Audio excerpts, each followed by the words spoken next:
Okay, dalawang motorista nagkita na naman dito sa lansangan. Pareho silang mataas ang pride, pareho silang may mahabang oras para magmatigasan dito sa counterflow. Moderator.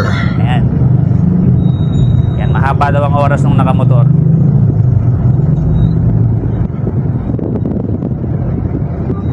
Yan, sila namang kamote na tagpuan sa lansangan.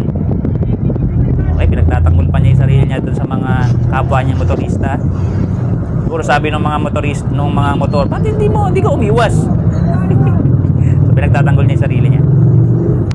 Mahaba pareho ang oras ng dalawa na to. Kung kayo yung nasa posisyon ng four wheels, ang gagawin ninyo? Ano itong maling to?